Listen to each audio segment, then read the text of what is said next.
नमस्कार, मैं डॉक्टर जयंती आप सबका अपने यूट्यूब चैनल जया लिटरेचर में बहुत बहुत स्वागत करती हूँ।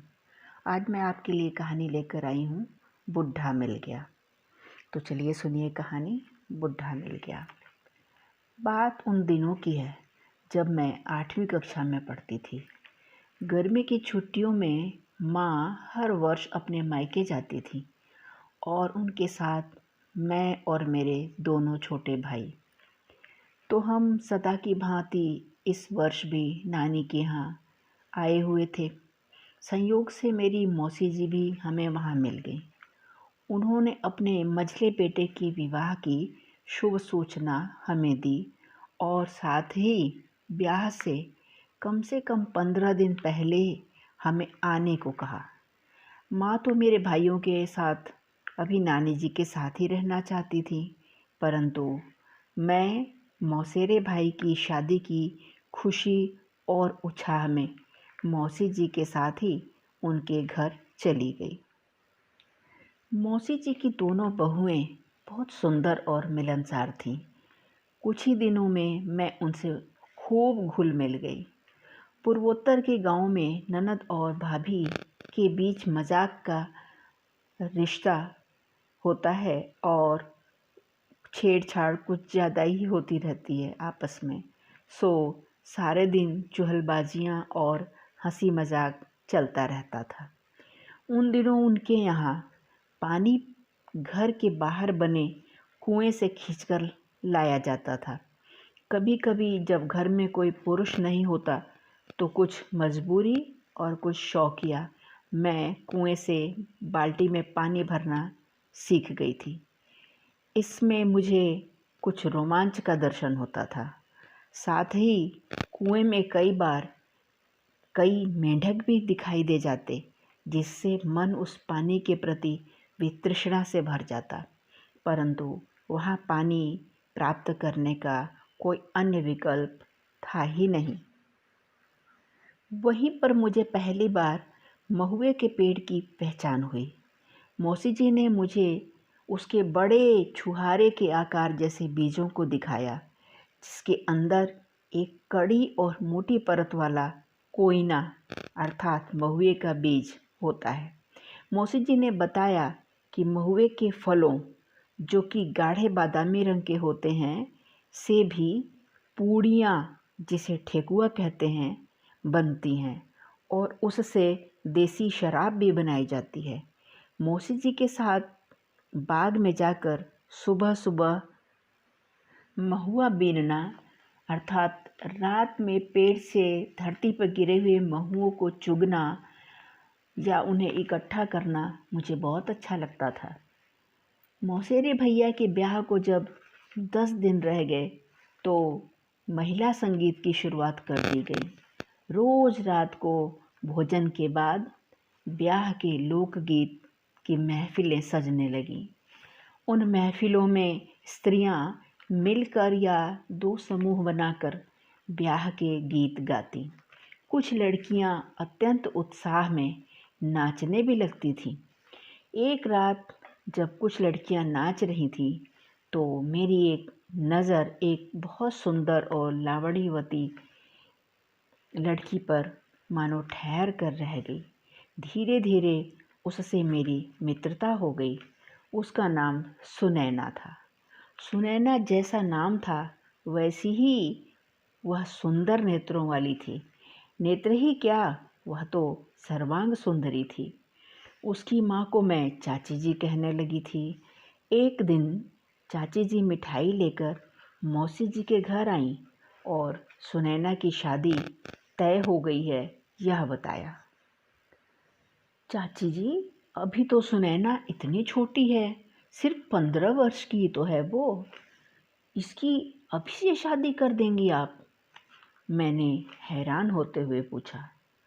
तो और क्या, अच्छा खाता पीता लड़का मिला है। मेरी सुनैना तो राज करेगी अपने घर में, खाने पीने की कोई दिक्कत नहीं होगी। फिर भी चाची जी, इतनी जल्दी? अरे जल्दी काहे की, मैं तो इस उम्र में 2 बच्चों की माँ बन गई थी। मैं समझ गई कि चाची जी को समझाना मेरे वश की बात नहीं है, सो लंबे उच्छ्वास के अलावा कुछ और नहीं कर सकी। खैर, देखते देखते विवाह का दिन आ पहुंचा। सभी लड़कियां उत्साह से भरी हुई थीं, क्योंकि गांव में इस लगन की यह पहली शादी थी। एक पड़ोस की लड़की मुझे भी उसके घर जाने के लिए बुलाने आई। इतनी कच्ची उम्र में सुनैना का विवाह होने जा रहा था, इसलिए मेरा मन बहुत ही खिन्न था, परंतु मन के किसी कोने में उसके वर को देखने की जिज्ञासा भी थी।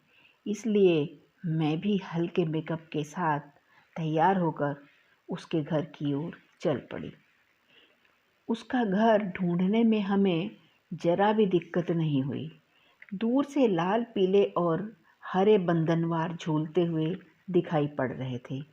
मिट्टी और गोबर से लिपा हुआ घर आसपास के मकानों में अपनी अलग पहचान बता रहा था, जैसे गांव के खपरैल वाले मकानों से कह रहा हो कि देखो मेरी असली शोभा, तुम तो मेरे सामने कहीं नहीं ठहरते। दूर से भी जलेबी, लड्डू और बालूशाही तथा दालमोठ, नमकीन आदि की खुशबू ने सबसे पहले हमारा स्वागत किया। खूब चहल पहल थी। सुनैना को आज दिन में कम से कम 5 बार हल्दी लगाई जानी थी, सो वही हल्दी लगाने का कार्यक्रम चल रहा था। आंगन के बीचों बीच एक 10 से 12 फीट का बांस गड़ा हुआ था, जिस पर आम के पल्लव बांधे गए थे। उसके पास एक घड़ा और घड़े के ऊपर अर्थात ढक्कन में चावल रखा हुआ था और उस पर तेल से लबालब भरा दिया जल रहा था। वहीं सुनैना को एक पीढ़े पर बैठाकर हल्दी लगाई जा रही थी। सभी स्त्रियां बड़े उत्साह से हल्दी का गीत गाने लगीं। कोयरिनी तू मोरी रानी हो, कहाँ के हरदी ऊपर कैलू आजो। हमारी सुनैना देवी अति सुकुमारी हो, सहलो ना जाला हरदिया के झांक हो। इसी गीत को गाती हुई 5 सुहागिन स्त्रियों ने सुनैना को हल्दी लगाया। हम दोनों भी उन्हीं स्त्रियों के झुंड में जाकर मिल गई थीं। सुनैना के शरीर से हल्दी और सरसों के तेल की गंध, भीनी भीनी गंध आ रही थी। वह अपनी हम उम्र सहेलियों से घिरी हुई थी। सहेलियां ना जाने उसके कान में धीरे से क्या फुसफुसाती कि सुनैना का चेहरा शर्म से लाल हो जाता और वह खिलखिला पड़ती। हम थोड़ी देर तक हल्दी के कार्यक्रम में शामिल होने के बाद घर वापस आ गए। अभी अपराह्न का समय था। शाम 6 बजे बारात आने का समय था। बारात इस गांव के पास से ही आनी थी। शाम होते ही सभी निमंत्रित परिवार उनके घर इकट्ठे होने लगे। मैं भी तैयार होकर उसी पड़ोस वाली लड़की, जिसका नाम गीता था, के साथ सुनैना के घर की ओर चल पड़ी थी। हम दोनों वहां पहुंची ही थीं कि बारात घर के आसपास तक आ गई। सभी बाराती मस्त होकर नाच रहे थे। शायद कुछ ने पौवा और कुछ अद्धा चढ़ा रखा था। उनके हाव भाव से तो यही लग रहा था। घर के बड़े बुजुर्ग द्वार पर बारातियों की अगवानी के लिए हाथ में फूलों की मालाएं लेकर खड़े थे। सुनैना के घर वालों ने अपनी औकात से ज़्यादा अच्छा इंतजाम अपनी बेटी के विवाह के लिए किया था। ये बात उन दिनों की है जब जयमाला का रिवाज नहीं था।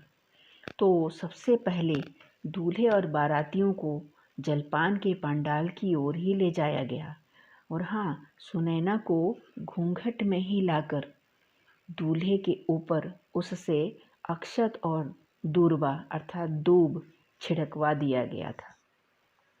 बारातियों के नाश्ते के बाद सुनैना के जेठ जी बाजे गाजे के साथ मंडवा अर्थात विवाह मंडप में आए और कपड़े और गहने सुनैना को चढ़ा गए। अब विवाहोपचार का समय था। सुनैना को उसकी सहेलियों ने बहुत अच्छा सजाया हुआ था और उसे दुल्हन के गहने और कपड़े पहना दिए थे। तभी यकायक शोर सा मचा और सभी स्त्रियां और लड़कियां घर के द्वार की ओर जाने लगीं।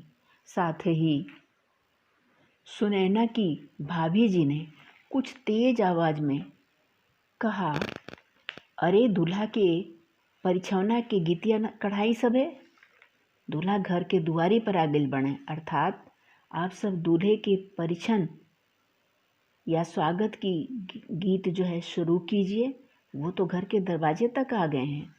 तो सुनैना की चाची ने ही पहला गीत शुरू किया। सखी है दुल्हा के भरी आँख देख ले हो नास, सखी है दुल्हा के भरी आँख देख ले हो ना, जैसन दुल्हा हमार वैसन कतहु के हो ना, जैसन दुल्हा हमार वैसन कतहु के हो ना। पीछे पीछे सभी स्त्रियां गीत दोहराने लगी। मैं भी गीता के साथ भीड़ में से रास्ता बनाती हुई दूल्हे के आसपास तक पहुंच गई। दूल्हा क्या था, जैसे तवे पर काला वार्निश लगा दिया गया हो। ऊपर से बहते हुए पसीने ने उसकी सूरत और खराब कर दी थी। उम्र लगभग 38 और 40 के बीच रही होगी। उसे देखकर मुझे सुनैना की याद आई। इस हंसिनी के भाग्य में ये कौवा लिखा था विधाता ने, पास खड़ी एक महिला ने कहा। दूल्हे को देखकर काठ मार गया था मुझे। ऐसा लग रहा था जैसे सुनैना को सजा संवार कर उसका ठीक वैसे ही बलिदान किया जा रहा है जैसे एक जानवर के गले में माला और माथे पर टीका लगाकर उसे बधस्थली पर ले जाया जाता है। मैं निरुपाय और हतप्रभ थी। उम्र में लगभग 2.5 गुना और हर प्रकार से बेमेल वर उसके घर वालों ने, समाज ने या विधाता ने उसकी किस्मत में लिख दिया था, ताकि सुनैना को पेट भर खाना और 2 जोड़ी कपड़ों के लिए मोहताज न होना पड़े। विवाह की खुशी के नाम पर भरपेट भोजन और 2 जोड़ी कपड़े, 2 जोड़ी कपड़ों के लिए उस पर कच्ची उम्र में ही ढेर सारी जिम्मेदारियां लाद दी गई थी और उन तमाम हसरतों और खुशियों का बलिदान करा दिया गया था जिसका सपना हर कुंवारी लड़की देखा करती है। उधर बाराती रिकॉर्ड प्लेयर की धुन पर खूब झूम झूम कर नाच रहे थे। संगम फिल्म का गाना चल रहा था, मैं का करूँ राम मुझे बुढ़ा मिल गया। भारी कदमों से घर वापस आती हुई मैं सोच रही थी, वो क्या करे राम जिसे बुढ़ा मिल गया। रिकॉर्ड प्लेयर की ध्वनि धीमी होती जा रही थी।